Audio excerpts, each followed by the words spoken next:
Malcontent News is a team of journalists, activists, and researchers with three key missions. A commitment to show an unfiltered view of the before, during, and after of key events, live, as it happens. To defend the First Amendment using our rights of a free press. And to amplify the voices of underrepresented individuals including Black, Indigenous, persons of color, and the LGBTQIA+ community. Our team is committed to seeking equality for all and holding those in power accountable. The easiest way to support Malcontent News is to bookmark our website at malcontentnews.com, like and follow us on Facebook, subscribe to us on YouTube, and follow us on Twitter, Twitch, Instagram, and in the Google News app.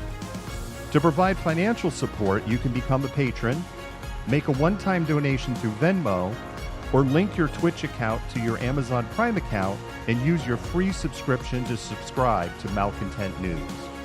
Thank you for supporting independent journalism and for being a malcontent.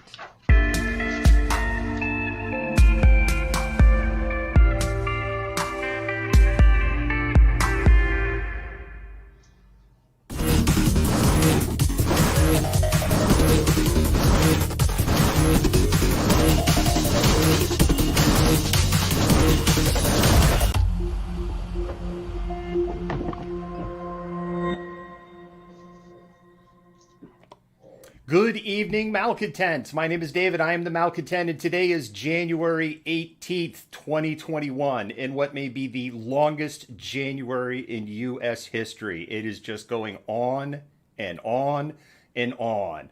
I'd like to pull in my guest host, Jennifer Smith. Malcontents, her audio is great today. Her video is a little better, but we're still dropping frames. Jennifer and I troubleshooted actually for a period of time before the show. And we also tried a couple of set of different software drivers, and we'll get into all of it. And we're just like, punt, we're going to go with the system that we got. Jennifer, I don't know if you're staying really stationary or if you're frozen on the screen right now, but how are you doing this evening? I'm frozen on the screen. I just moved a little bit. Yeah, I'm frozen on the screen. I'm pretty tired. And like you said, it feels like the longest January ever. But other than that, I'm hanging in there. I think we're all hanging in there, Jennifer. And with that, why don't we just go ahead and jump right into it? We've got a lot of stuff, and I'll go ahead and roll the land acknowledgement intro. All right.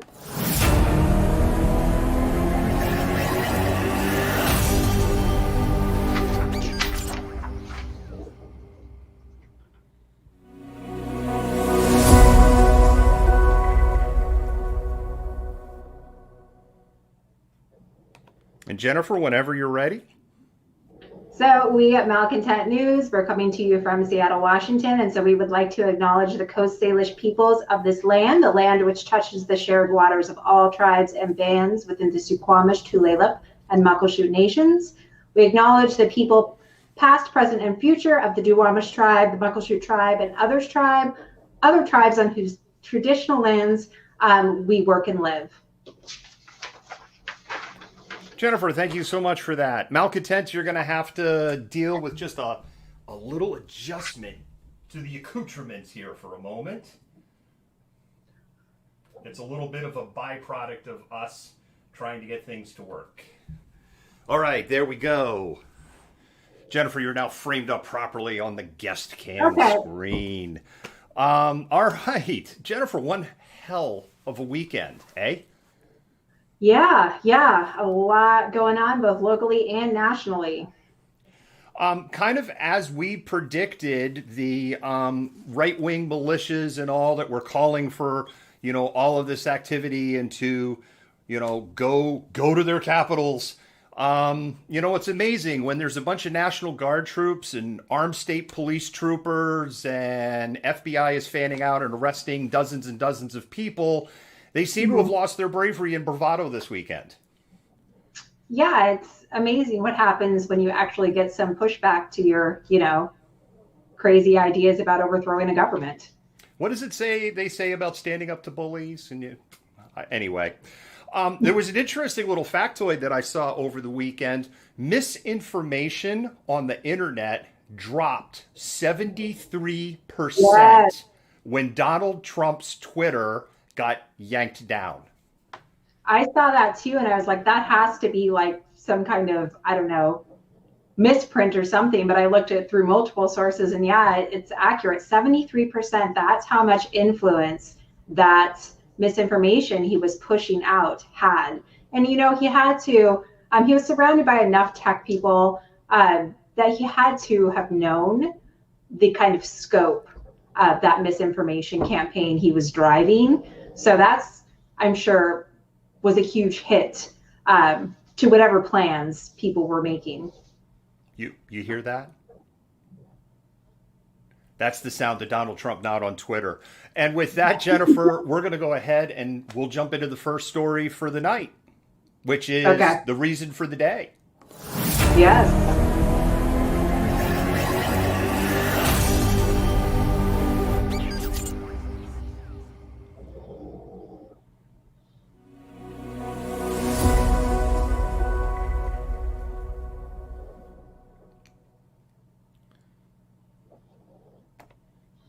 There you go, Jennifer. We've got you on Inception Cam. All right. So today is, of course, Martin Luther King Day. And so I read an article earlier today written by Fabiola Cielos for Vox. And so I had 5 fast facts pulled that I was going to kind of talk about that article. But I wrote something a little different instead because something in that article she wrote actually really resonated with me. And she writes, quote, "This year, those seeking to uphold the hate and bigotry that King vehemently fought against will surely try their hand at rewriting King's story once again, calling for peace and unity in the wake of a riot that sought to overthrow democracy and roll back justice. And America has to see it for what it is, an attack that King would have unequivocally denounced." And so I was perusing social media today, looking at, the ways in which King's words were appropriated by various people on social media, from leaders to just common people posting on social media. And from everything I've seen today, she's right. So I think on this day, it's important not to just reflect on King's legacy, but also for us to acknowledge that King lost his life as a result of white supremacy. The same white supremacy the nation was founded upon, the same white supremacy that justified native dispossession and chattel slavery, the same white supremacy that, when threatened, has historically reacted with physical, verbal, and legislative violence, and the same white supremacy that led to the insurrection at the Capitol last week, and that continues to be a cancer within our society. So King railed against white supremacy, he called out racism, capitalism, and rallied and empowered Black people. And while all the praise for King and his legacy that comes from people in positions of power in the context of unity makes many people feel good, for others it seems disingenuous. At the time of his assassination, King, like many other Black activists during the civil rights era, was not well liked. Black activists fighting for equality were often harassed, condemned as dangerous by government agencies, and seen as a direct threat to white supremacy. This whitewashing of King's legacy, an example of imperialist nostalgia. As anthropologist Renato Rosaldo explains, imperialist nostalgia revolves around a paradox. A person kills someone and then mourns the victim. Or in a larger context, imperial subjects, and yes, the US is imperial, deliberately alters a form of life and the regrets that things have not remained as they were prior to that intervention. So in conclusion, the paradox here is white supremacy. On one hand, it mourns King, even though it is responsible for his death, while simultaneously lamenting the loss of Jim Crow segregation and slavery, which manifests itself in the ugly right-wing extremist terrorist organizations we see today. Both are dangerous, but as King wrote in his 1963 letters from a Birmingham jail, it is not the radical white terrorists he found most dangerous, but rather the, quote, white moderate who is more devoted to order than to justice, who prefers a negative peace, which is the absence of tension, to a positive peace, which is the presence of justice, who constantly says, I agree with you in the goal you seek, but I cannot agree with your methods of direct action, who paternalistically believes that he can set the timetable for another man's freedom, who lives by a mythical concept of time, and who constantly advises the Negro to wait for a more convenient season, end quote. So, on that note, I think it's time for white supremacy in all of its forms to be held accountable.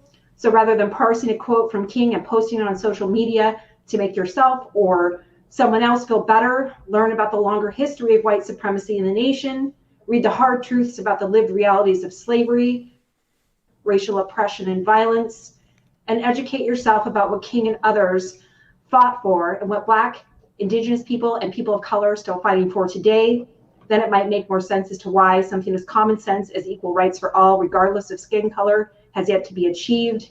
And here's a big spoiler alert. It's because white supremacy never intended for it to be. Yes.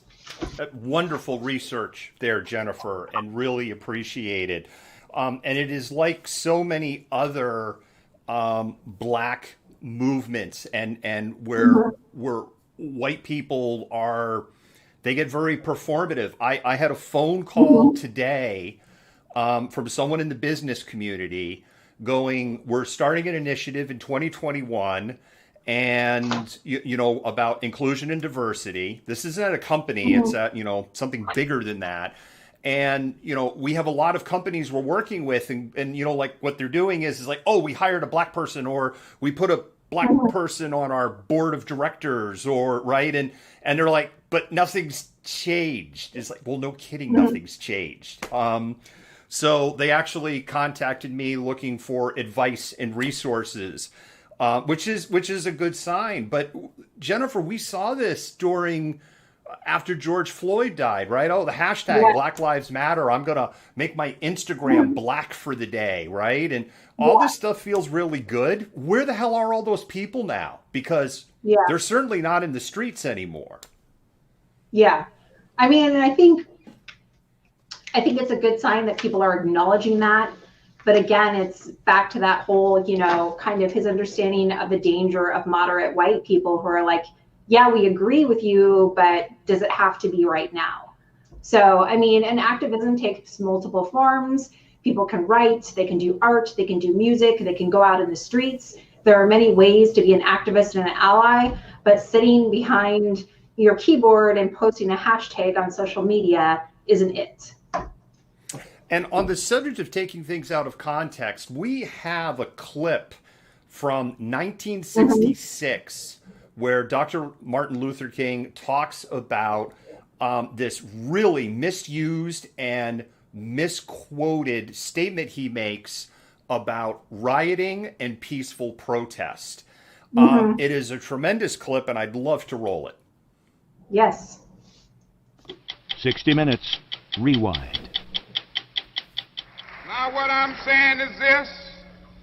I would like for all of us to believe in nonviolence, but I'm here to say tonight that if every Negro in the United States turns against nonviolence, I'm going to stand up as a lone voice and say this is the wrong way.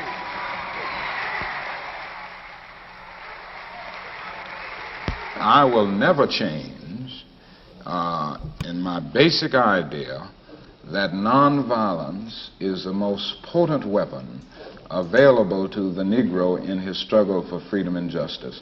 I think for the Negro to turn to violence would be both impractical and immoral.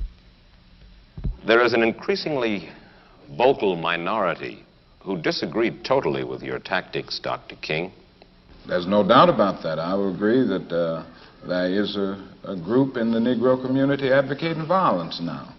I happen to feel that this group represents a numerical minority. Surveys have revealed this. The vast majority of Negroes still feel that the best way to deal with the dilemma that we face in this country is through nonviolent resistance. And I don't think this vocal group will be able to make a real dent in the Negro community in terms of swaying 22 million Negroes to this particular point of view. And I contend that the cry of black power is at bottom a reaction to the reluctance of white power to make the kind of changes necessary to make justice a reality for the Negro. I think we've got to see that a riot is the language of the unheard. And what is it that America has failed to hear? It has failed to hear that the economic plight of the Negro poor has worsened over the last few years. How many summers like this one do you imagine that we can expect? Well, I would say this, we don't have long. The mood of the Negro community now is one of urgency, one of saying that we aren't going to wait, that we've got to have our freedom. We've waited too long. So that I would say that every summer we are going to have this kind of vigorous protest. My hope is that it will be nonviolent. I would hope that we can avoid riots because riots are self-defeating and socially destructive. I would hope that we can avoid riots, but that we will be as militant and as determined next summer and through the winter as we have been this summer. And I think the answer about how long it will take will depend on the federal government, on the city halls of our various cities, and on white America to a large extent.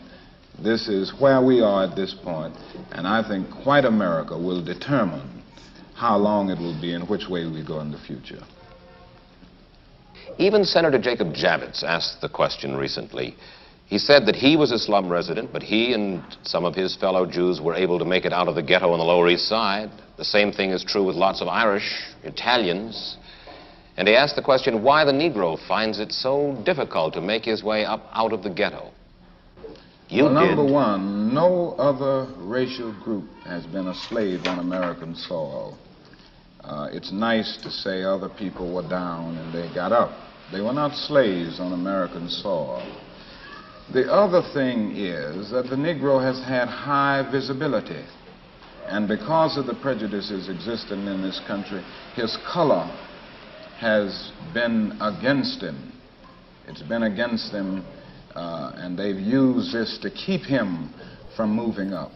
In the final analysis, when you say to a man that you are in this position because of your race or because of your color, you say to that man that he can never get out of it. Other racial groups have been able maybe to change the accent or change the names, but the Negro can't. Powerful, powerful interview, Yep. Jennifer, and really puts in context his words about a riot being the voice, the language of the unheard. Mhm. Yeah, no, I think it is. And I think it's important to note too, and going back to that Vox article today, and maybe we can post a link somewhere. There's this real tendency of people, especially people in positions of authority, to kind of parse, and white people too, to parse this particular passage from the I Have a Dream speech where King is arguing that people should be judged not by the color of their skin, but by the content of their character, as a way to advocate for colorblindness. When in fact, in that same speech, King clearly articulates how the construct of race shaped the lived experience of Black Americans in very negative ways. So I think it's all too often appropriated for a particular agenda. In this instance, to call for unity after we witnessed this very traumatic event that was really grounded in white supremacist ideology. I'd also think too about this kind of longer history of demonizing Black activists. I mean, if you look back right after World War II, when We Charge Genocide came out in 1951, and it was basically like a lot of Black people going, hey, you're over fighting for, these people to be liberated while you're doing the same kinds of things to Black people within your own borders. And here's this UN definition of genocide. And here's all of the instances where that actually fits in our particular situation. And they're being deemed as, basically terrorists. And so, yeah, it's just, I think it's a lot of the stuff that comes out on MLK Day, remembering his legacy and that nostalgia, is just appropriated in very unfortunate ways to fit these very skewed agendas. One of the things that is saddening for me in that interview is that's almost 54 years ago.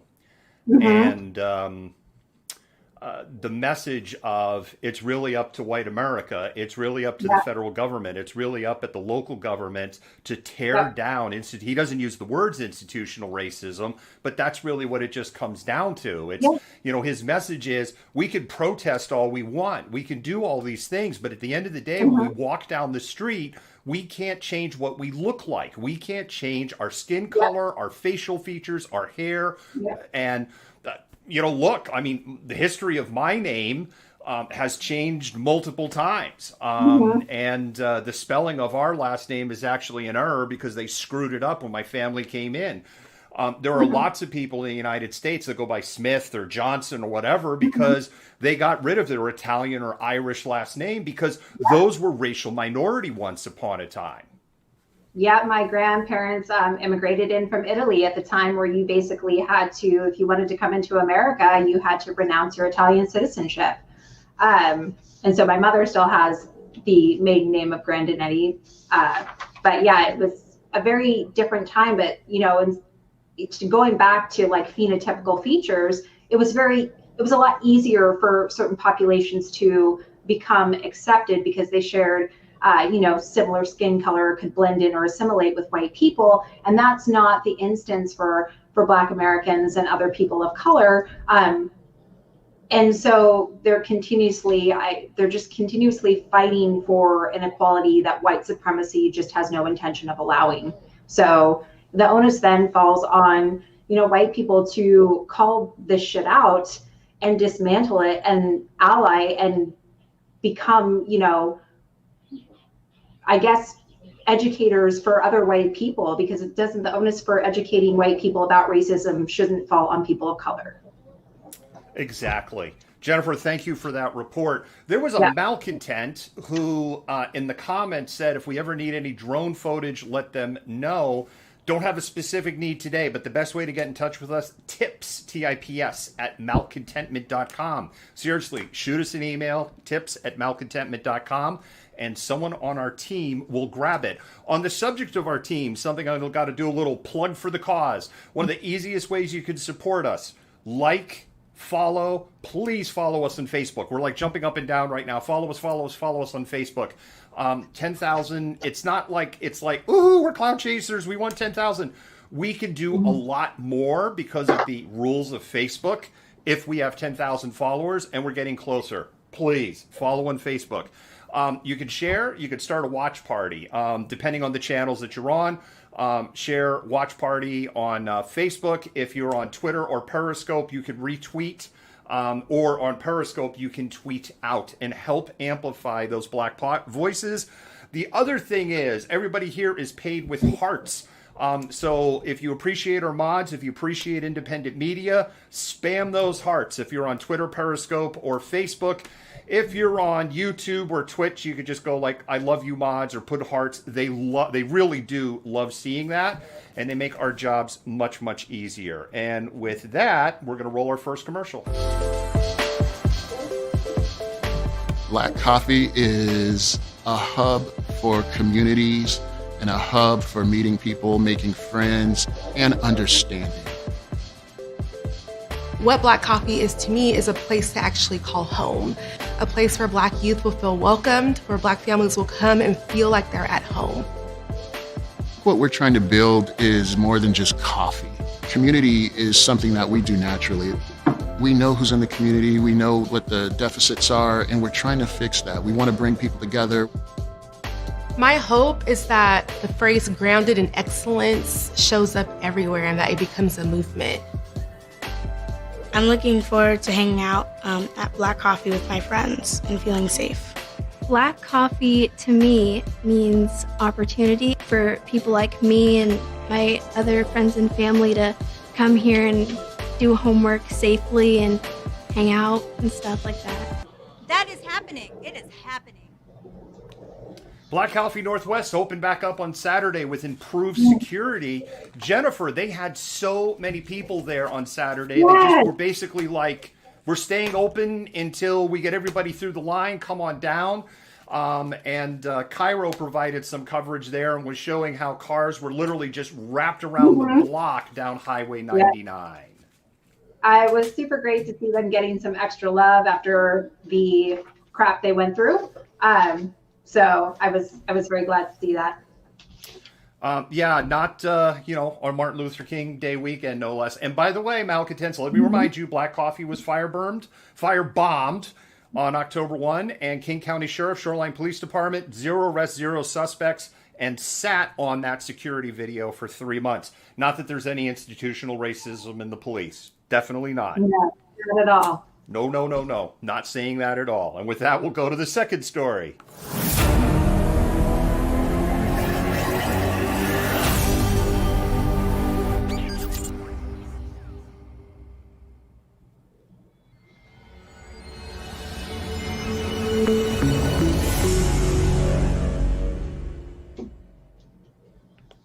You know, Jennifer, if the Seattle Police Department actually was committed to the reform that they say that they're committed to, you could almost feel bad for them for this month of January that they're having. But this is all pretty self-inflicted. Yeah, absolutely. And boy, I thought I was having a rough January. SPD. Yeah. So 2021 is looking too pretty. All of this is in the first 18 days of January. All of this. And really, all of this is from January 4 because January 1 was New Year's, 2 and 3 was the weekend. Mm-hmm. So all of this is literally in 2 weeks. First of all, we had Mike Solon retweets of Andy No. We've already discussed all of that. There's been calls for his resignation. Former police chief Carmen Best. The entire city council was originally 8 out of 9. And then the 9th one said, okay, I made a mistake. Yes, he needs to go. And the mayor, as well as the MLK Union. Of course, the MLK Union, I think I'm calling that, I don't think it's MLK Union. It's quite something, I might be getting a little wrong. 100,000, represents 100,000 union workers in Seattle. They kicked them out, clicked the Seattle Police Department out. But that was after years and years and years of pressure to take that action in the first place. Mike Solon is dug in deeper than a tick and a dog in Alabama, saying he's not going to budge. So we have that. Got 2 police officers, we covered that also, who are suspended with pay as the city of Seattle Police Department tries to figure out an OPA if they had any involvement in the insurrection on January 6th. I think it is worth noting they were turned in by fellow officers, which to me is already a blinking red light that there has to be something a little bit more than, hey, we're chilling at the Washington Monument in support of Trump. OPA released a whole bunch of stuff on Friday afternoon. Now, as somebody who has been in marketing for 20 years, when you have bad news that you don't want to get a lot of information out, you release that bad news on Friday afternoon, especially on the news cycle we're having. So by the time you get to Monday, that news is kind of died in the news cycle. But let's go through this. OPA found that an officer improperly deployed a blast ball that struck a woman in the chest on June 7th. Very high-profile incident. That woman almost died. She had to be resuscitated 3 times. She is permanently disabled and is suing the city of Seattle right now and probably just got rocket fuel for her lawsuit in this finding that, throwing a flashbang grenade directly at a peaceful protester so that when it strikes them, it explodes is not the right way to use a flashbang grenade. Because I'm sure they were unaware of that too. I mean, the more you read down this list, the worse it actually gets. And I didn't know that that was possible. Yes.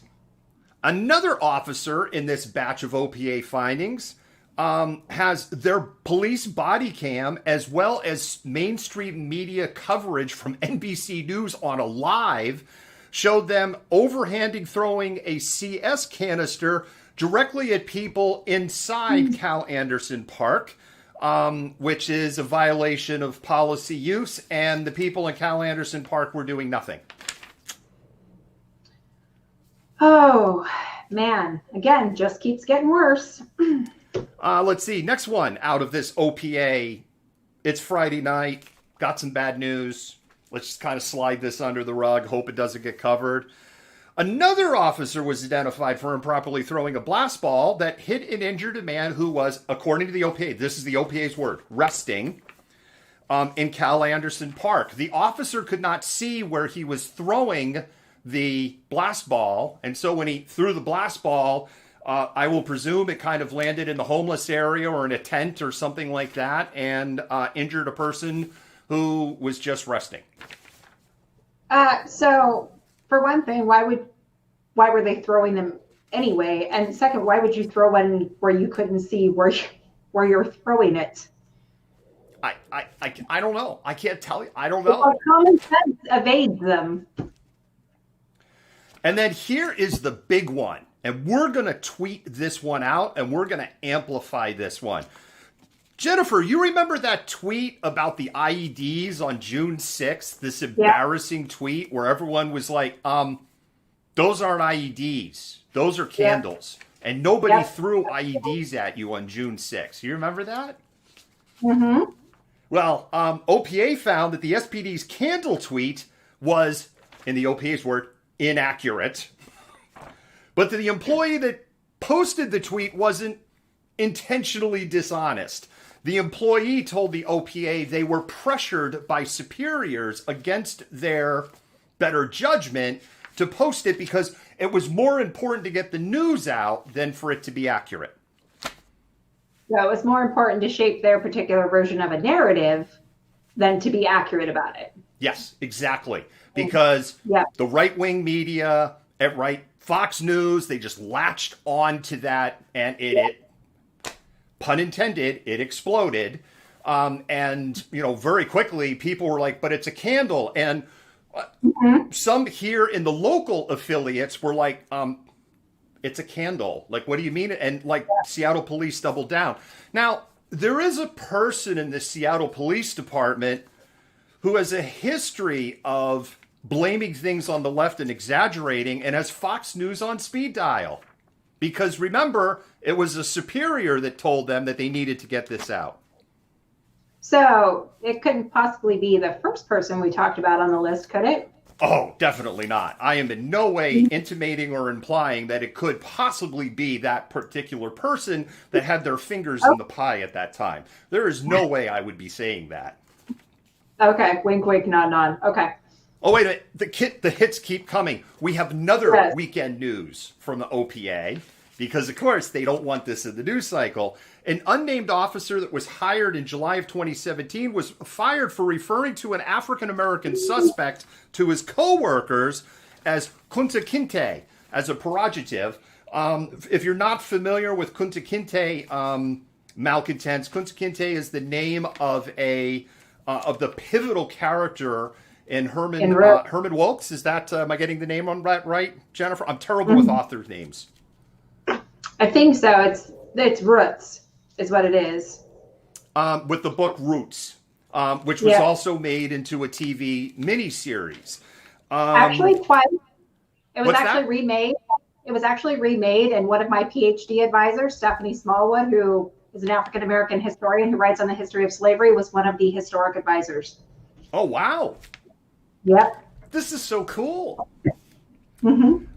The officers complained about the conduct. So the conversation apparently they had as the officers were talking afterwards, and this particular offer was, you remember that Kunta Kinte, and apparently officers complained.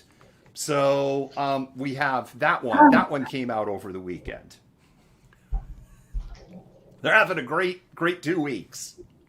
Yes, We're they not are. done, Jennifer. We have Officer Eric Whitehead. He's under OPA investigation, but I know you have a story prepared for that. So we're just going down the chronological timeline. That one came out on Sunday. And then we have this one today. Officer Mika Harmon was caught on body camera referring a homeless man to Cal Anderson Park on August 21st to be able to get services. She goes ahead and advocate that there's shelter there and there's food and people that's going to help her. But Jennifer, there's a small problem. The Seattle police swept Cal Anderson Park on August 14th, and then they went ahead and swept it again on September 1st. And so they were just like, go there. And the Seattle police's position is, well, we just refer homeless people to the closest resource. And mutual aid, which Seattle police raided, threw out, destroyed, ate food from multiple times. And they're sending homeless people there.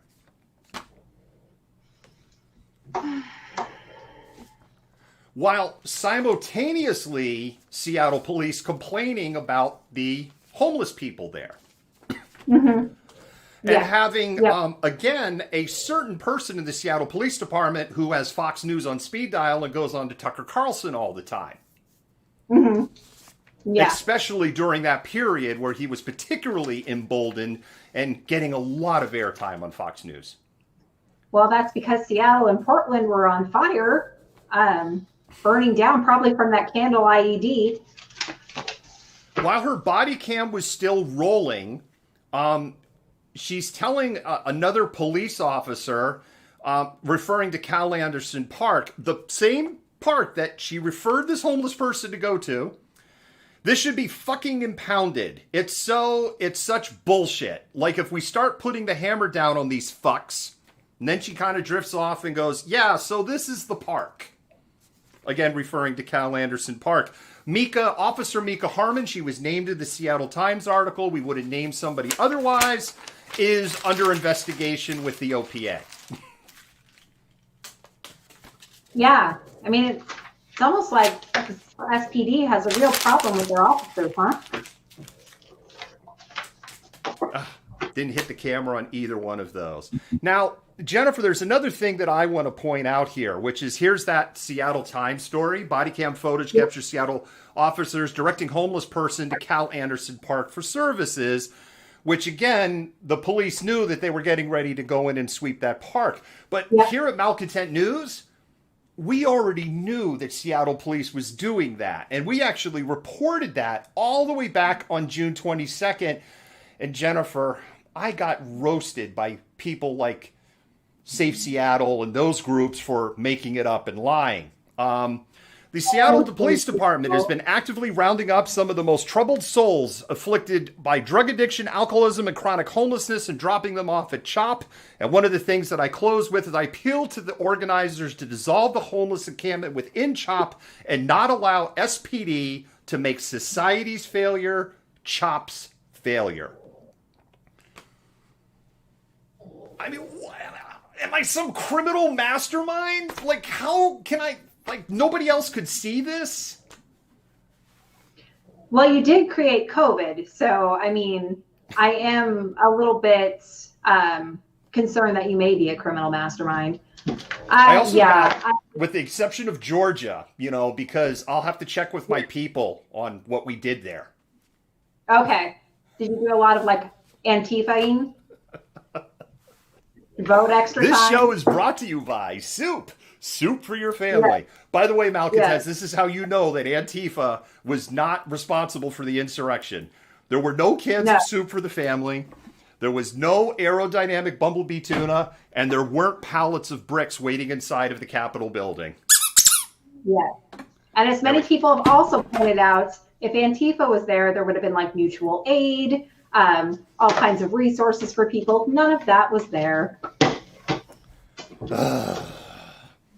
Anyway, Seattle Police Department is off to a banner start to 2021, and they are losing their shit over at Safe Seattle in the last 48 hours.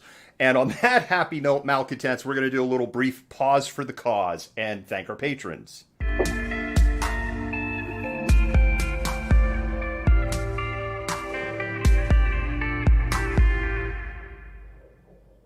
Hi, Malcontents. I'm David, the Malcontent, and I'd like to talk to you for a moment about supporting independent media. When you support us, you help us bring the before, during, and after. You help us defend the First Amendment.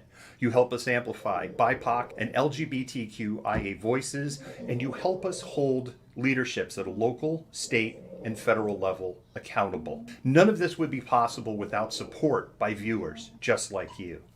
When you become a patron for as little as $5 a month, you help buy technology, safety equipment, and help cover travel expenses so that we can continue to bring you news that you trust. If you can't become a patron, you can do a one-time donation on Venmo, and your dollars will go to the exact same causes. With your continued support, we can continue to amplify BIPOC and LGBTQIA voices while showing the truth on what is happening in the world around us.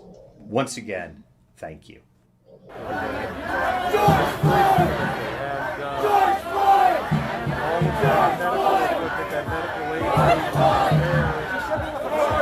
Initially kind of came in and, said, hey, we're going to have to start moving people.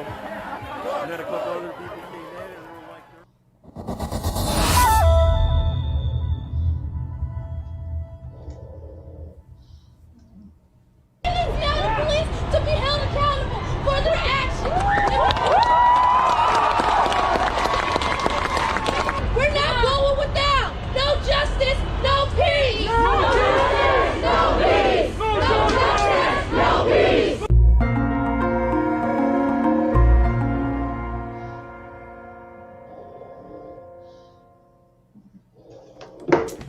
If you're a patron, you are going to get Can You Hear Us, our documentary from June 1 to July 4th, this upcoming Monday, a week from today. Our patrons get early access to Can You Hear Us? And then general access will be at the end of February. So if you'd like to get access, and that's at any level. If you want to become a patron, it's real simple. You can go to, here, we'll split screen. It'll be right up there. You can go to patreon.com and look for the Malcontent. For as little as $5 a month, you can help support independent media. If you can't or don't want to, you can go to Venmo, put a couple of dollars in the tip jar, so to speak. Every little bit helps. And I know that I'm excited to get that documentary out. And it is tied to a larger project, but can't talk too much more about that. All right, Jennifer, let's go ahead and jump into story number 3. All right.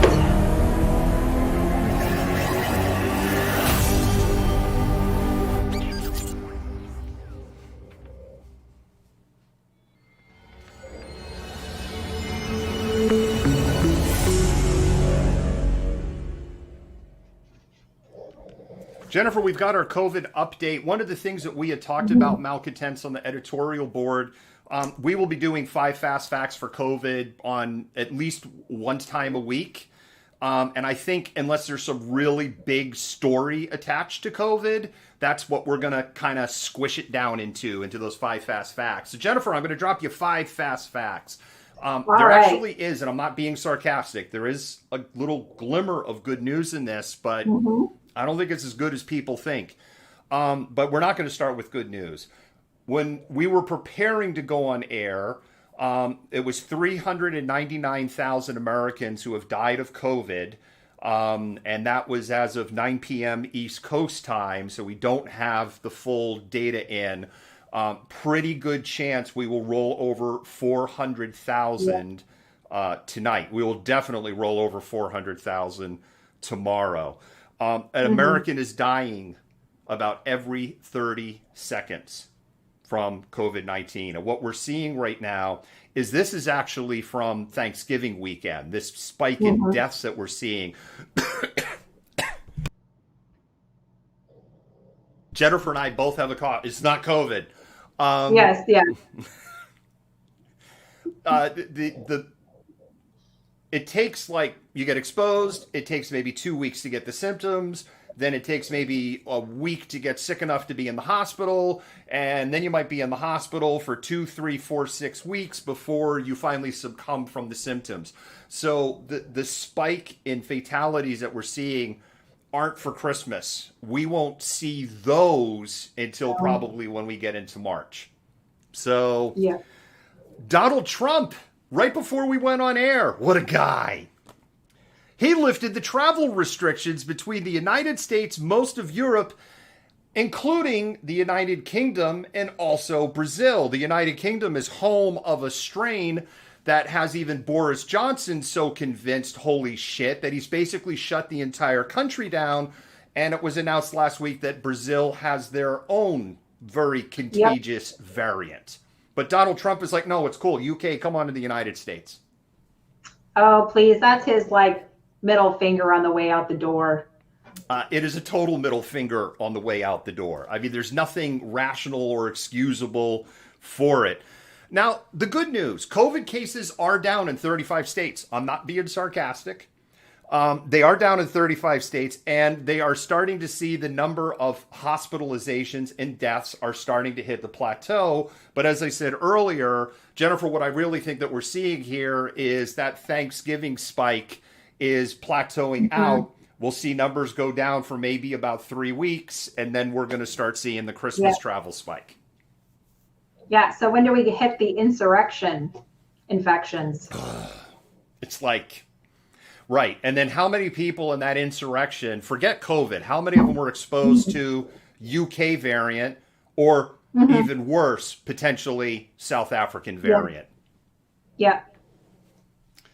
In some local news, something that I found out today, we didn't have enough information to run this story. This is one of those trust but verify, trust, verified, but not enough to write up a story on it on malcontentnews.com. Thousands of doses of COVID-19 vaccines were lost in Washington state because of the windstorm event last week. And what happened is when over 500,000 people lost power, the chillers and freezers that were required to keep those doses super cold failed. And there's an unknown number of doses that have been destroyed, but it is in the thousands. Wow, that's great news on the top of on the heels of last week when, we found out there are no vaccine stores. Yes, exactly. By the way, there actually is no reserve. This raises questions to me. Why weren't these things on backup generators? Why weren't are you kidding me? Right? We live in an era where you got to be ready for the 9-0. You got to be ready for the 9-0 earthquake. 9-0, 9-0, 9-0, 9-0. Are you kidding? Yeah. No, I agree. Rebecca Jones, this is the fifth one.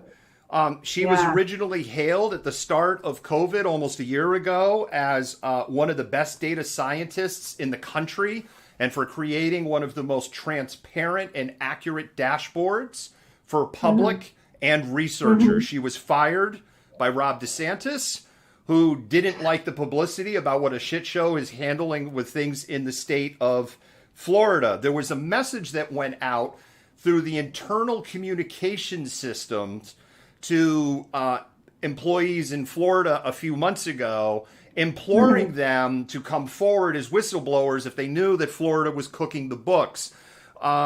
Rebecca Jones became suspect number one.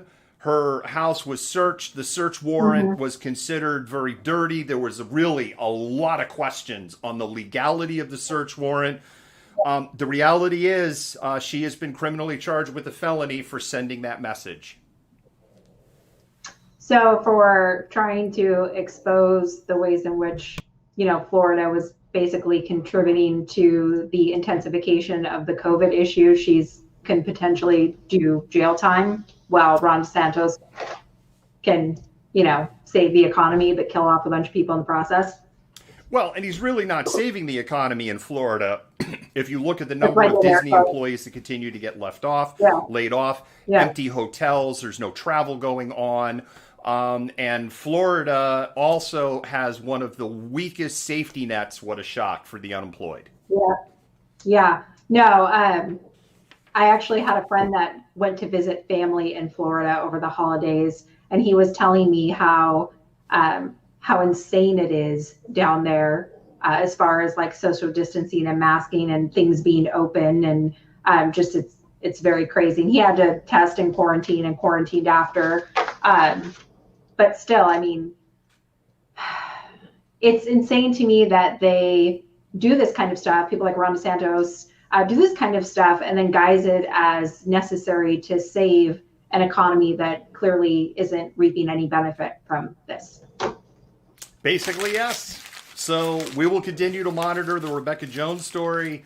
In theory, man, my throws are off. I'm Jewish white boy. I'm allowed to say it because I am a Jewish white boy. I am showing my Jewish white boy athleticism tonight. So we'll follow the Rebecca Jones story. And it is possible that by the time Joe Biden becomes president of the United States, Chuds, cannibalistic humanoid underground dwellers, that there could be up to 405,000 COVID deaths, which would equal all of the deaths this country had in World War II. So the only thing worse in American history then becomes the Civil War and the 1918 flu pandemic, and those two are about tied. And a reminder, Malcontents, at 12:01 p.m., Joe Biden, as far as the Republican Party will be concerned, will be responsible for 400,000 COVID deaths. Mm-hmm. He will also be responsible. It'd be his fault that there's 8 million more people that are below the poverty line. He will be responsible for the recession, and he will also be responsible for $7.7 trillion added to the national deficit. I know, I was going to say, don't forget the deficit. Oh, don't forget that, yes. Yeah. The deficit. Can't forget the deficit. Yes, always the deficit. All right. Malcontents. We're going to go ahead and run another spot, and then we're going to go ahead and jump into our next story.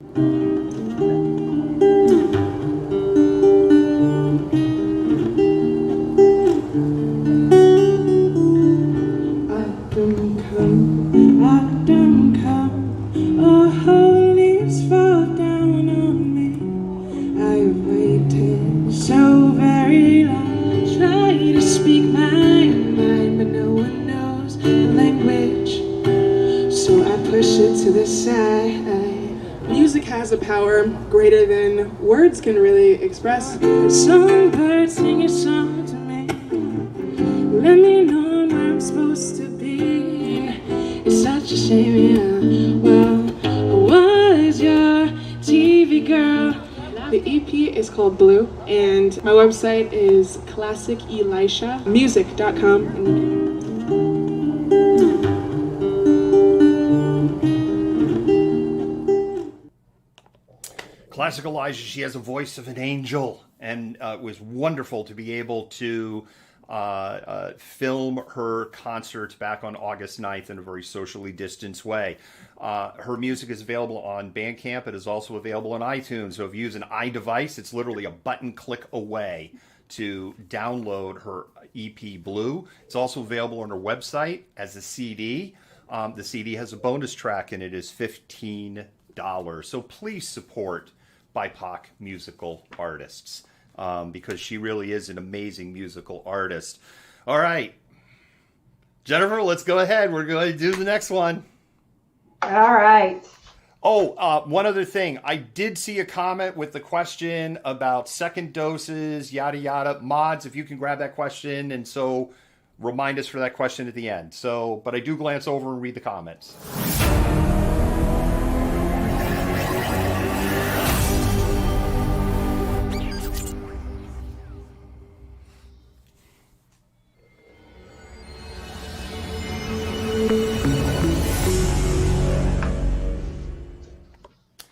Oh, it's another Insurrection update, Jennifer. I'm going to go ahead and start because I've actually been talking a lot. And the first Insurrection update that we're starting with is the short one. And then I'll give you the next one because there's a lot to unpack on that one. Yeah. So we do have some breaking news. It wasn't breaking news on Sunday. It is breaking news, though. It became breaking news on Monday. So Rep. Marjorie Taylor Greene, who basically became a congresswoman by default, there was no opponent running against her because the Democratic opponent running against her withdrew because they were getting so many death threats and were having incidents with their family and at their home. So they actually withdrew out of that race in Georgia out of fear. Way to go, Q disciples. She is deep down the Q rabbit hole. And how deep is it? She's so deep down the Q rabbit hole that Twitter suspended her account. And she ranted and raved about that. But Jennifer, once again, it's amazing, right? Just like her on the issue of the mask. You can't make me wear a mask. And we saw her after the insurrection wearing a mask. She took down a whole bunch of offending tweets to get back up and running on Twitter. And so the breaking news is that she is back up on Twitter again. I have a feeling that's going to be short-lived. Yeah, absolutely. Was she the one wearing the censored mask? Yes. While she's standing there talking? Yes. While she's standing there talking on the floor of Congress, wearing a...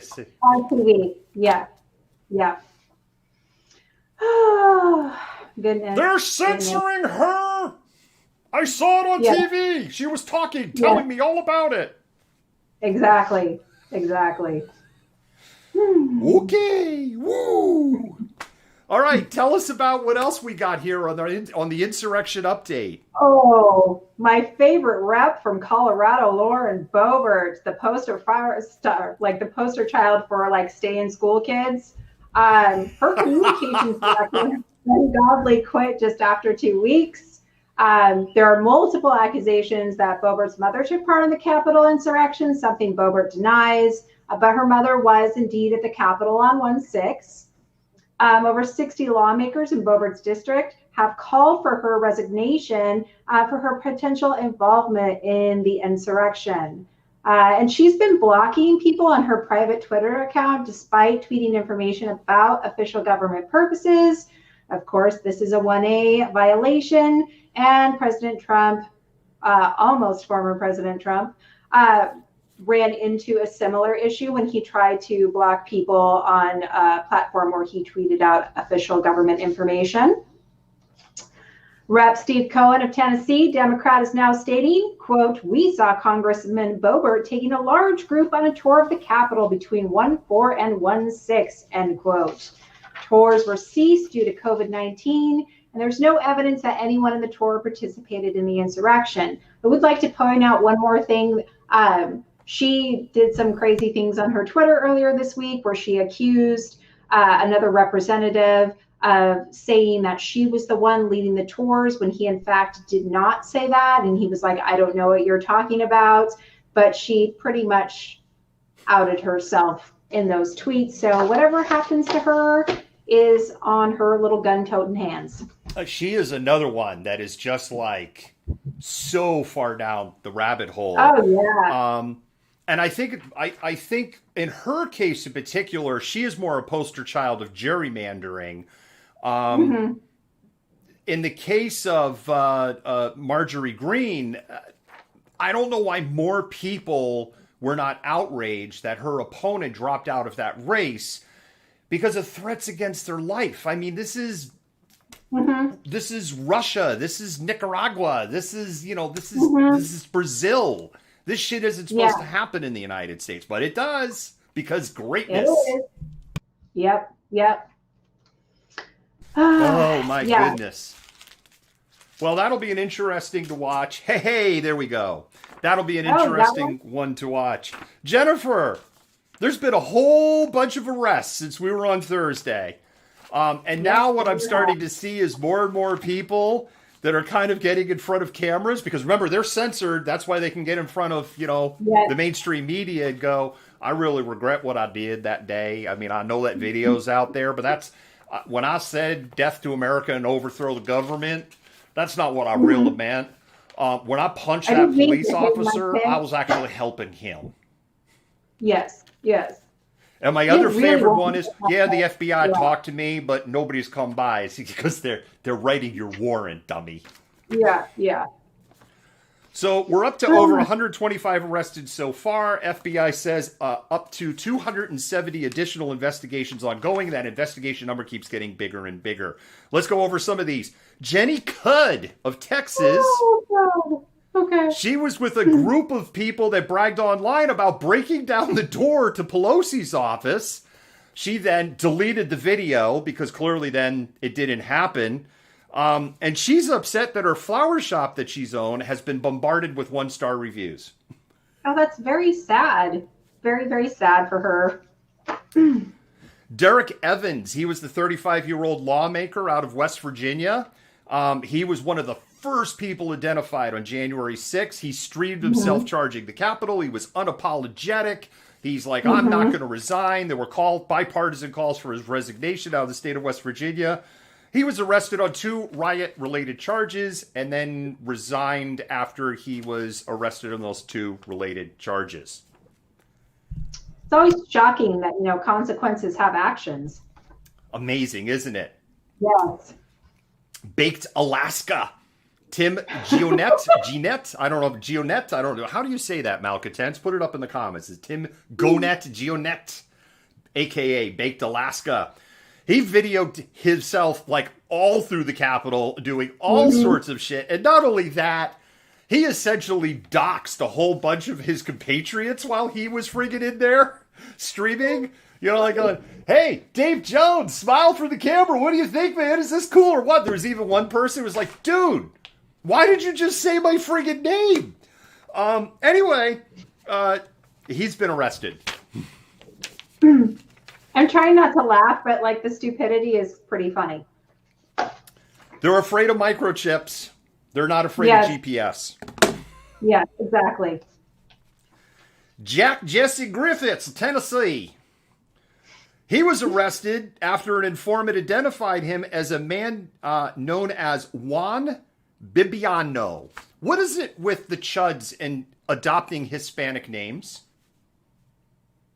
I have no idea. I've been trying to like figure that out like historically myself. Why do they see themselves as like conquistadores? Like what is the MO behind that? Is it so that they can say that it's not white supremacy because I have this Hispanic name? Like, right. I don't know. It's been like, I've been racking my brain trying to figure it out. I ain't Hispanic. My name's Juan. No, your name exactly. is Jack. It's like when you call customer service and you get somebody, it's like, hi, my name is Steve. And it's like, your name is not Steve. Right? Let's just get that really clear, okay? Yeah, yeah. And I'm not hung up on the fact if your name is Kipchoge if you're going to solve my problem, all right? Yeah, exactly. Emily Hernandez of Missouri was seen holding parts of Nancy Pelosi's office sign on video. She's been charged with 5 criminal counts, also filled with regret. Of course. Here's my favorite, Jennifer. This one's my favorite. Jenna Ryan of Texas. She flew in a private jet to the insurrection. Jennifer, this story just gets more friggin' insane. She flew to the insurrection in a private jet because a quote-unquote really cute guy invited me to go. And now I'm going to paraphrase, she was hoping to be able to hook up with him. Jenna did not make a match in her being a terrorist, domestic terrorist on the 6th. Jenna, unfortunately, for her, the dude hooked up with another chick. Forgive me using the word chick. She filmed her before, during, and after, and I don't know any attorney that would touch her with a 10-foot pole because she's talking to any camera, even though they're censored. She is talking to literally any camera the media is putting in her face unapologetically. And best of all, she had the cojones to ask Donald Trump for a pardon. Oh, Jenna, sweetheart, have you not heard of Tinder? You can set the radius so you don't have to go like 5 miles outside of your, home area. Flying on a private jet to join in an insurrection to hook up with a cute guy. There are cute guys everywhere. That was like the worst use of common sense I've seen related to trying to hook up with someone in a very long time. It's just really stunning. Robert Sanford of Chester, Pennsylvania, retired firefighter who decided to throw a fire extinguisher down onto 3 police officers, striking, or a group of police officers. He struck 3, including one who didn't have a helmet. This is not Officer Sicknick. This is other officers.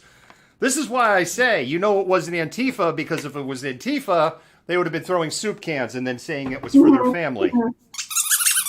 But anyway, and of course this also raises the other question for Robert Sanford. Where exactly did the fire extinguisher come from? Because I'm not aware of fire extinguishers being part of bug out bags or riot bags, whatever you want to call it. The other thing that's been revealed, Robert Sanford was bused for free to Washington, D.C. It's the projection from the right is amazing. So are we to understand that Robert is actually Antifa along with all of these other people? It's like the most amazing double cross ever. Yeah.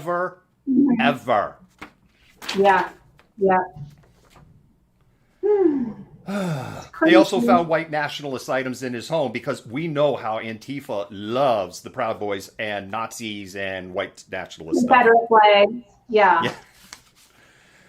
Sergeant Timothy L. Hale Cusinelli. Sergeant Timothy L. Hale Cusinelli of the U.S. Army Reserve was arrested on 2 criminal charges for his involvement in the insurrection. He's an avowed white nationalist and a Nazi sympathizer. He was in human resources for the U.S. Army. I just, when they call them sympathizers, why don't you just call them Nazis? Because how can you sympathize with a Nazi without being one? Could you imagine, this dude is your HR supervisor? Coming into the office? Heil Hitler! What? Oh, no, it's just a test. Sit down. You're good. Yeah. You passed. Let me write a note here. Not down with Hitler. And it reminds me of like that Arthur Miller play Focus. We have an inclusive HR department. Yeah. Mm-hmm. At the U.S. Army. Daniel A. Baker.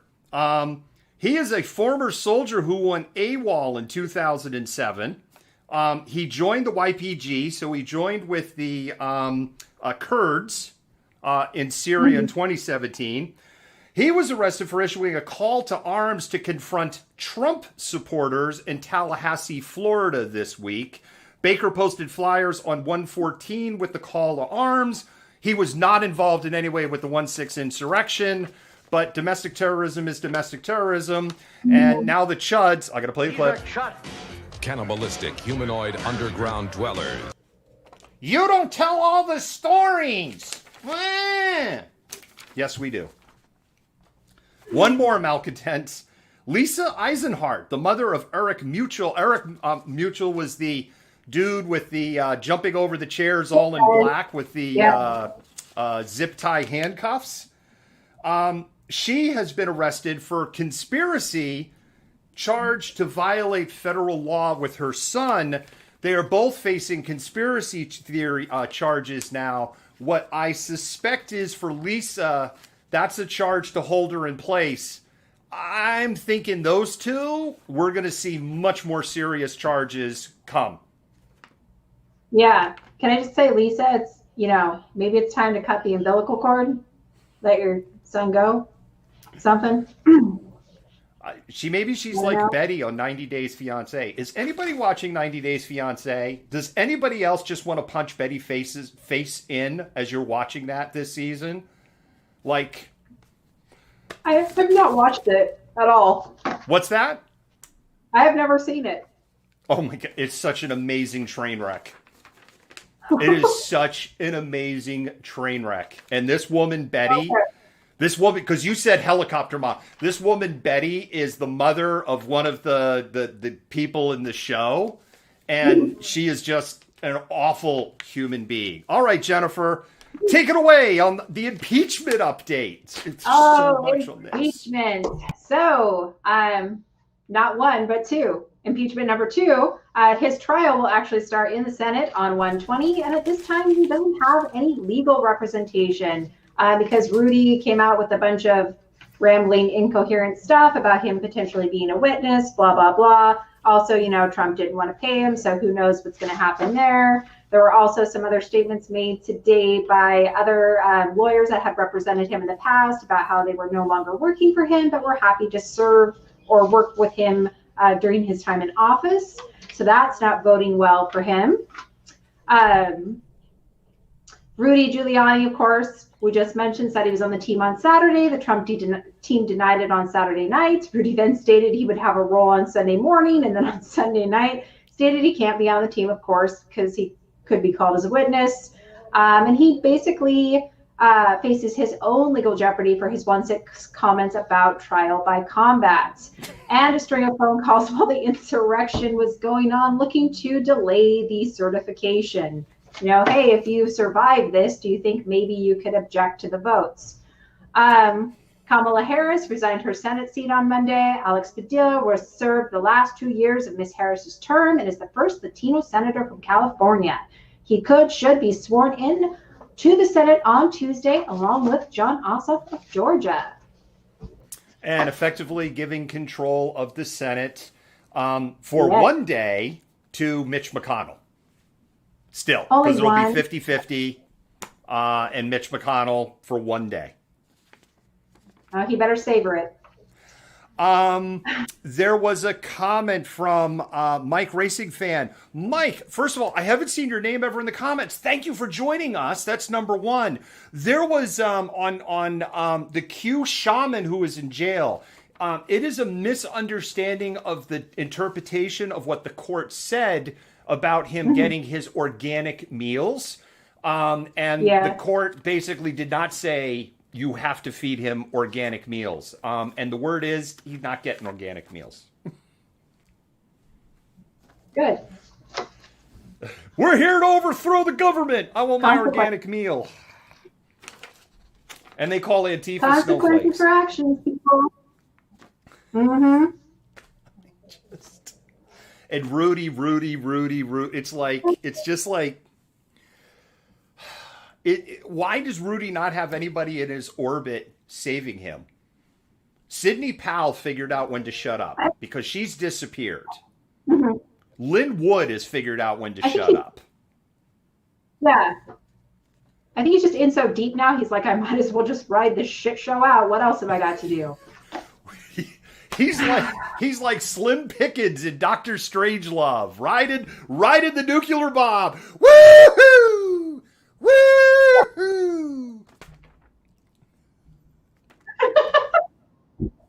All right, we got the next one. By the way, Malcontents, just a little thing. If you love our mods, we haven't said this in a while. Spam those hearts. Yeah, it messes with the algorithm and it helps boost us up. And of course, we want to boost the signal. But our mods and admins, they work for free. And they have to read some really awful stuff. So Jennifer and I don't have to read it, and you don't have to see it on the screen. And so with that said, please go ahead and spam those hearts. Let those mods and admins know you love them. If you're on Twitch or if you're on YouTube, you could just go like, thank you mods, love you admins, whatever, or just put a string of hearts. They love that shit. And I know I love it too. All right, Jennifer, I got one for you. Resignations. Health and Human Service Secretary Alex Azar resigns. In his letter to Donald Trump, apparently, he blasts Donald Trump because he says that Donald Trump has stained his legacy. One of the things I want to call out hypocrite Alex Azar is he basically went, oh yeah, the national stockpile for COVID vaccines? Yeah, that doesn't exist. There isn't any. Oh, and by the way, I quit. Yeah, but wasn't he also on Fox News this morning talking about how Biden was going to, use this to tout his success in COVID that he shouldn't be touting? He was on there spouting some crazy stuff this morning that I happened to catch, unfortunately. Yeah. Oh my goodness. Doesn't he know he can't go on Fox News because now the chuds? Chud. Cannibalistic, humanoid, underground dwellers. They're going to hate him for going on Fox. He should have gone on OWN or Newsmax. Oh, good old Newsmax. Okay. All right. You've got some stuff on investigations and ongoing security issues. Oh, yes. So the American Thinker, a conservative blog, apologized and issued a full retraction of the false claims it made about Dominion voting systems and election impropriety, stating the story had no basis in fact. That's a big shock, huh? Michael Lindell, the My Pillow man, could be facing he's the My Pillow dude. Yep. For spreading misinformation about election fraud. And so I was reading something this evening that he was like, bring it on. He was going to turn his cap around and go all bro. Maybe have a pillow fight. I don't know. So yeah, that's where we are. The Dominion voting systems and election impropriety story had no basis in fact. And the pillow dude is getting sued potentially by Dominion, and was like, let's go, because I don't know what his defense is going to be, but whatever. I'm willing to sit and hear it out just for entertainment. Well, one thing's for sure, he can't say that he heard it on Fox News, read it on American Thinker, or Lynn Wood told him. Yes. No longer valid defenses. Why don't you go ahead and take the police, fire, EMS fallout? All right. Seriously, Malcontents, this is all since Friday morning. 9 pages of notes, people, 9. So we have 2 Rocky Mountain police officers from Virginia who were arrested for their involvement in the insurrection. Jacob Fracker, and where do these names come from? Okay, and Thomas Robertson post inside the Capitol because, apparently when you're in the midst of an insurrection trying to overthrow the government, you need to take a couple selfies and post on social media. Jacob Fracker on Facebook bragged about his exploits, also super smart, And Fracker is a K-9 officer. Oh, God. And Robertson is a sergeant. Wow. Virginia's got some police problems, too, huh? Woof, woof. Yeah. Yeah. And of course, the question is, were there law enforcement officers in a state like Virginia? How much bias and service have they done with the black community? Yeah. Yes. Absolutely. I'm sure they didn't do any bias policing at any time in their career, and that they looked at things with a very clear, clean lens. I'd wink, but I'm terrible at it, and it looked like I'm just blinking. So. I don't know if they would see it because you're dropping frames. Malcontent, we're aware that she's dropping frames. We actually tried to troubleshoot it before it went the air, and we got it like a little better. I think it actually is, but it's not where we want to be. And we're going to have some solution for Thursday. That's the bottom line.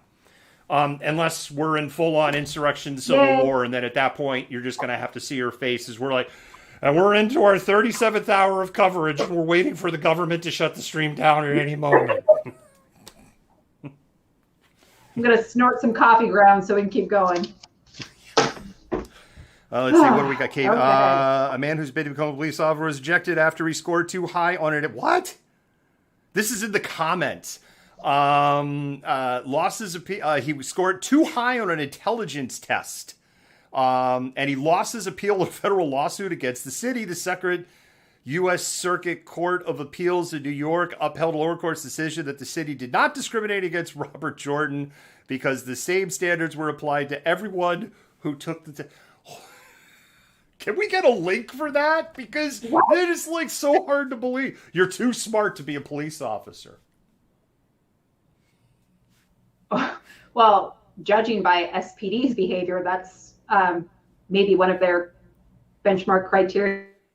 Oh, no, they just put the link up. And it is from one of our mods and admins. I don't know. So there you go. Wow. All right, Malcontent. Jennifer, thank you for the insurrection update. Let's go to our final story. Okay.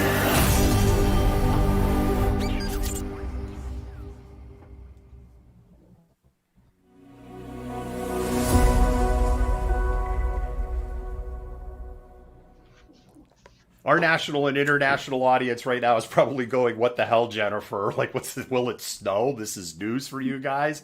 You have to understand. Yeah. If we get like an inch of snow in the Seattle area, it's just paralysis. Everybody freaks out. We call it a French toast emergency at Malcontent News. Yep. My message bot for also the other thing, if you're not familiar with the history. What was that again, Jennifer? Sorry. It goes crazy. Like, people get crazy with the slightest bit of snow. They empty out like grocery stores. There's no bread left. There's no vegetables. Last time it snowed here, it was insane. Yes. We did have like our little surprise snow overnight, but it really didn't impact anything. It barely stuck to the roads, and it was practically gone in most places in the morning. But it sure was beautiful when it did come down for those few hours. The other thing is, if you've been coming here largely for the news coverage and the weather is news, this whole thing started because of weather. So this is actually us continuing to be true to our roots. And yes, my inbox and personal message box has been kind of starting to fill up a little bit because people are seeing apps on their phones and they're seeing snowflakes towards the end of the week. Is it going to snow? Mm-hmm. It's not going to snow. It's certainly not going to snow of any significance. We have a story up on malcontentnews.com about this. Interesting little tidbits about the first 2 weeks of January. Wettest in history, one of the warmest in history. We were almost 10 degrees above normal temperatures for the first 2 weeks of January. About 9.25 degrees. We got our entire month of rain in about 10 days. We're at 7.45 inches of rain as of the 14th, and I know we've added a little bit to that, but not a whole lot. The weather that we had today, that's what we're going to have tomorrow. Wednesday will be a little cloudier, and then it's going to start to cool down a little bit. But cool down is relative, Malcontents. What's going to happen is We're actually going to get normal for January. So instead of being in the 50s, we're going to drop down into the 40s, and our lows are going to be near freezing.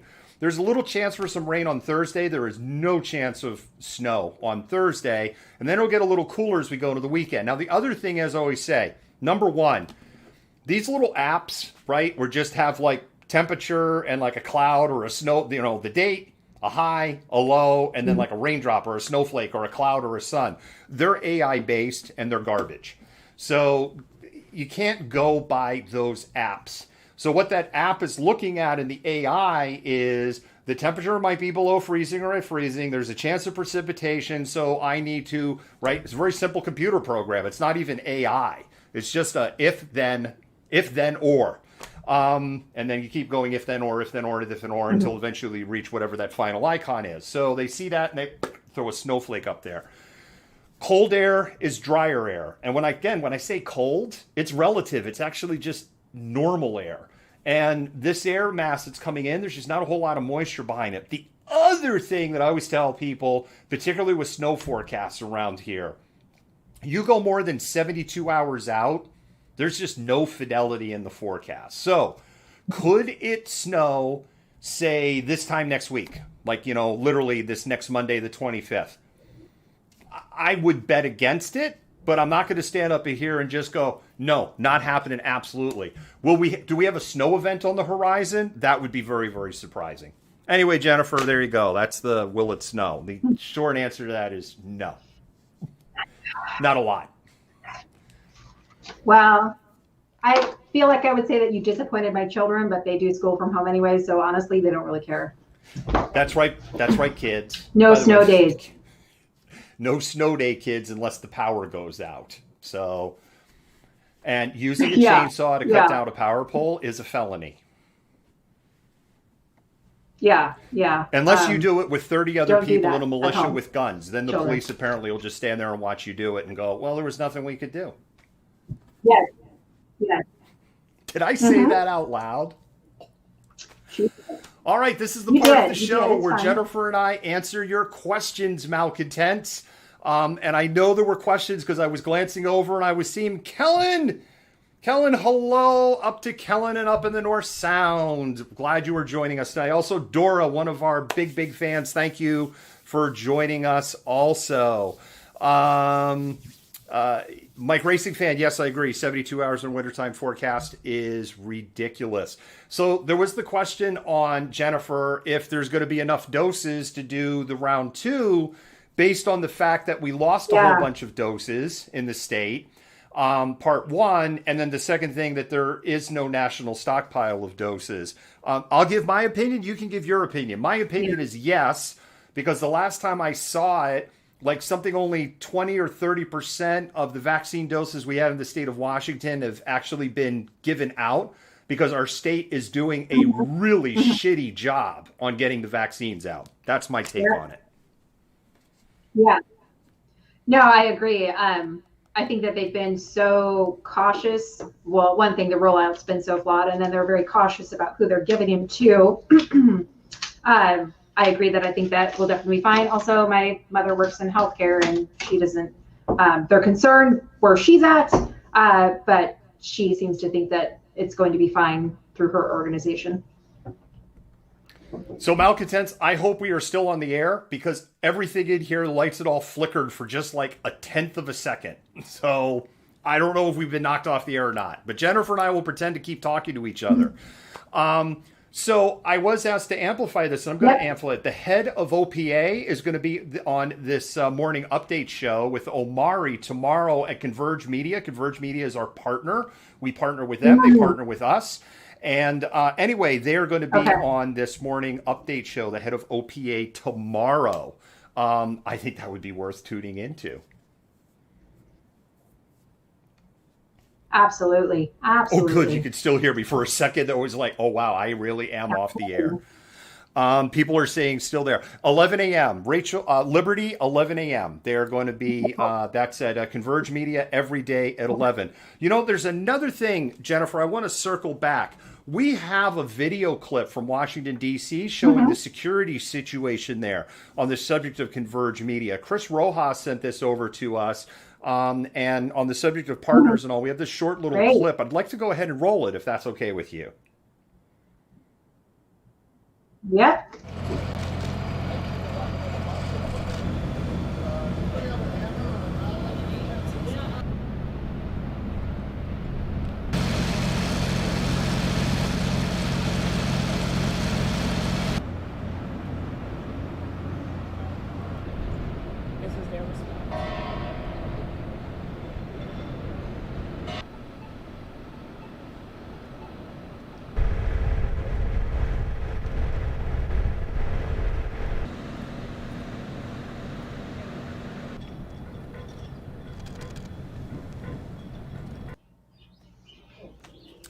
So what Chris told me in a conversation we had last night, if people were watching that little bit of clip, and that's what our nation capital looked like last night, and if you're like, where is everybody and why is it so quiet? That is what everybody is saying, and that includes people that I know people who live in Washington, D.C., and that's what they're communicating too. It is just ridiculously quiet. Nobody is around. That's interesting because, you know, you have to wonder if they had taken some of those threats about civil war they had prior to January 6th and implemented some increased security if they could have avoided having to do this. But it was white people, Jennifer. It was white people, and they were not, and they weren't equipped with Bumblebee tuna cans. Oh, that's right. Yes, white people aren't dangerous, apparently. Soup for my family. Let's drive everybody's dogs crazy. Chris told me he actually was able to get press access into the red zone on Sunday. Wow. They did not film because they didn't want to show any of the security measures that they're taking in the red zone. And he also said there was almost nobody from press or media that was in there when he went in. It was just like a couple of people. That was it. He also, there was this little clip right at the end. Yeah, wow. That is with the sign. If you saw the sign, Black Lives Matter. This is a small, very, very small group of left-wing aligned protesters that are right on the edge of they're in the green zone on the edge of the red zone. And they said the police were just, all right, fine, they're there, whatever. Mm-hmm. Wow. It's going to be an interesting next couple days, I think. Why is there a public inauguration anyway? Not like Biden will remember. Oh, wait a minute. We've got It's a cannibalistic humanoid underground dweller. Oh, of course. Of course we do. By the way, Adult Geo, this one's for you. You're not the same. I'm an American. You're a sick asshole. We have buttons just for you. Just for you. That's how there's always one. We love when Chuds come on here because you help amplify the volume. So thank you so much for helping with the algorithm to get more people to see the feed. We love you for that. All right. Do we have any other questions, mods? Will there be a Yoda fan club? Shelly, I will say this about Yoda. We had talked weeks ago about merch is coming, and then the world went nuts. And like creating the not even the infrastructure, but creating the hey, here's merch. And one of the things that we said is that merch is combining Malcontent News, Yoda, and Black Lives Matter into one piece of amazing merch. And that's all I could say at this point. We are going to start on Thursday going, we have merch. It's only one item. But anyway, it's something that combines, and also we could say by proxy, Jennifer, it combines your pug. Yes. His name is Otis. I didn't name him. He came from the Humane Society with the, of course, like standard Otis from Milo and Otis, the movie. Aww. I think I've watched that movie as a pug fan like 20 times. Yeah. Especially because we have an orange cat now. Oh, okay.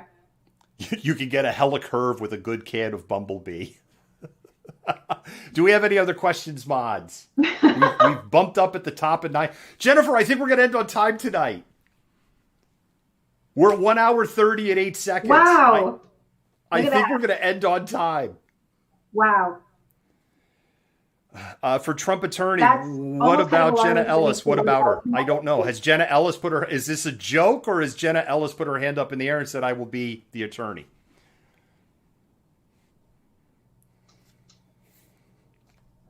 I don't know. We'll give them a few seconds. It takes a little time for it to go out to the universe. I need to watch Chuds now. It's reference. Where can I watch it? Chuds is a movie from Chud, Chud, C-H-U-D, Cannibalistic Humanoid Underground Dwellers, is a 1984 movie. It's almost unwatchable, but it's like now has like this cult classic status tied to it. So I wouldn't be shocked if you could just probably find it on YouTube at this point. So... or I don't think it would be too many rabbit holes and through the internet to just find Chud. And then there's a second movie, which is Chud 2, which is nowhere near as good as the first movie. That's with Bud the Chud. This Chud's for you. What? That was the tagline, which is a spoof of a beer commercial.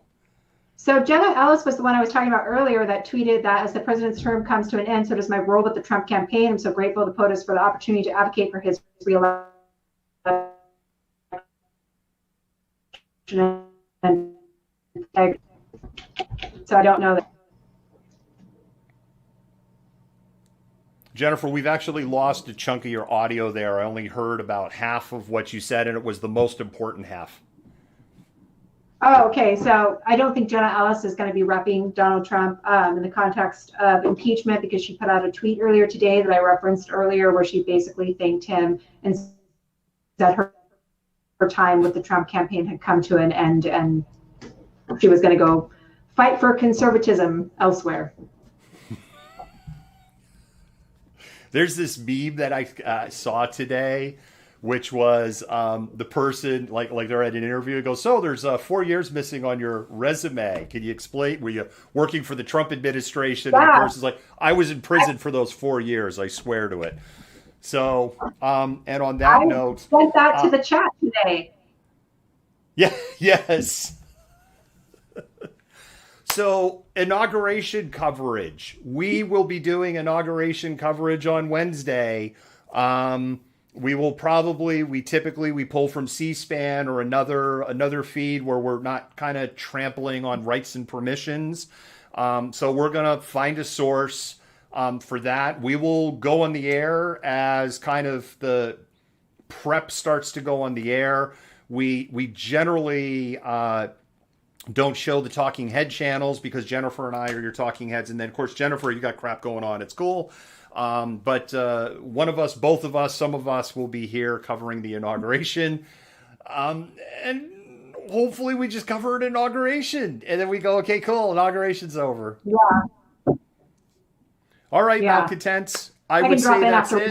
And Jennifer, once again, thank you so much. Yep. And Malcontents. Of course, thank you for having me. Absolutely. We will see you on Wednesday for the inauguration, or we'll see you on Thursday for happy hour when we have the 46th President of the United States, Joe Biden. Malcontent out. Malcontent News is a team of journalists, activists, and researchers with 3 key missions. A commitment to show an unfiltered view of the before, during, and after of key events live as it happens. To defend the First Amendment using our rights of a free press. And to amplify the voices of underrepresented individuals, including Black, Indigenous, persons of color, and the LGBTQIA+ community. Our team is committed to seeking equality for all and holding those in power accountable. The easiest way to support Malcontent News is to bookmark our website at malcontentnews.com, like and follow us on Facebook, subscribe to us on YouTube, and follow us on Twitter, Twitch, Instagram, and in the Google News app. To provide financial support, you can become a patron Make a one-time donation through Venmo, or link your Twitch account to your Amazon Prime account and use your free subscription to subscribe to Malcontent News. Thank you for supporting independent journalism and for being a malcontent.